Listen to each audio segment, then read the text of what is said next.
महाराष्ट्र में मंत्रिमंडल विस्तार को लेकर महायुति की आज बड़ी बैठक हो सकती है।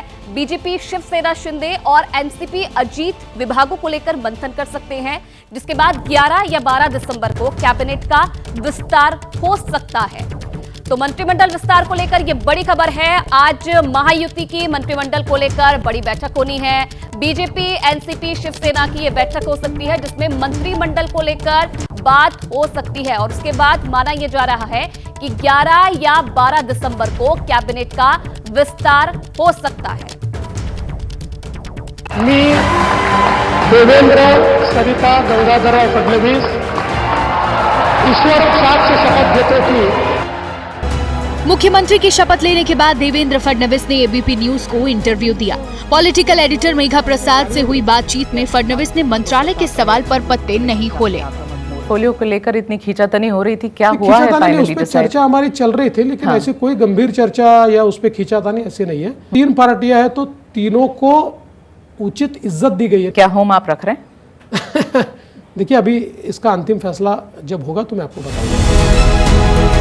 कई दिनों से चर्चा इसी बात की है कि एकनाथ शिंदे गृह मंत्रालय चाहते हैं, बीजेपी देने को तैयार नहीं है, इसलिए बार बार उनकी नाराजगी की खबरें हवा में घूम रही हैं। अब तो खुलकर पार्टी के नेता गृह और राजस्व विभाग की मांग कर रहे हैं। अभी तो होम मांगा है, महसूल मांगा है, देखते हैं क्या होता है। तय करना तीनों नेताओं के हाथ में है। लेकिन इसी बातचीत के दौरान गुलाब राव पाटिल के एक बयान ने गठबंधन में गांठ की गुंजाइश पैदा कर दी है। गुलाब राव कहते हैं कि अजित पवार के गठबंधन में होने से शिवसेना को नुकसान हो गया।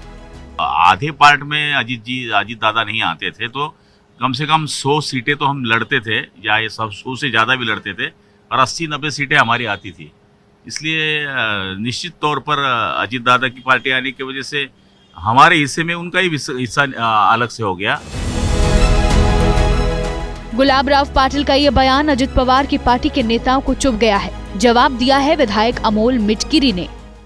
गुलाब राव जी को हमने पहले भी सलाह दिया था कि इतनी आप ये मत कीजिए, गड़बड़ मत कीजिए, गड़बड़ करने से पेट खराब हो जाता है। माननीय अजीत दादा ने इस महाराष्ट्र को एक आर्थिक शिस्त दी है, जिसे हम कहते हैं डिसिप्लिन दिया है। गुलाब राव जी ही रहिए, जुलाब राव मत बनिए। मंत्रालय को लेकर विवाद की वजह से ही गुरुवार को सिर्फ सीएम और दोनों डिप्टी सीएम की ही शपथ हुई। अब भले ही महायुति के नेता आपसी खटपट की बात को खारिज कर रहे हो, लेकिन सरकार बनने के अगले ही दिन जो बयानबाजी शुरू हुई है वो अच्छे संकेत नहीं है। उन्होंने वो कल ओथ सेरेमनी में वो शामिल हो गए।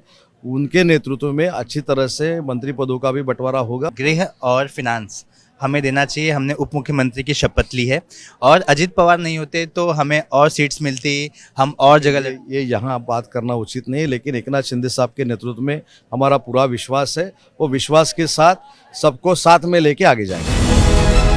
असल में गृह मंत्रालय किसी भी सरकार का सबसे अहम विभाग होता है। अभी महायुति की सरकार में जब देवेंद्र फडणवीस डिप्टी सीएम थे तो गृह विभाग का जिम्मा उनके पास था। मुख्यमंत्री बनने के बाद भी देवेंद्र फडणवीस गृह विभाग को अपने पास रखना चाहते हैं, लेकिन एकनाथ शिंदे का मानना है कि सीएम की कुर्सी का त्याग किया है तो गृह मंत्रालय तो उन्हें मिलना ही चाहिए।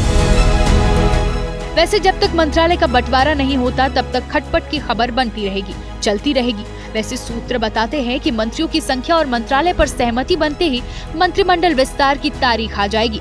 तब तक बयानों और कयासों का दौर यूं ही चलता रहेगा।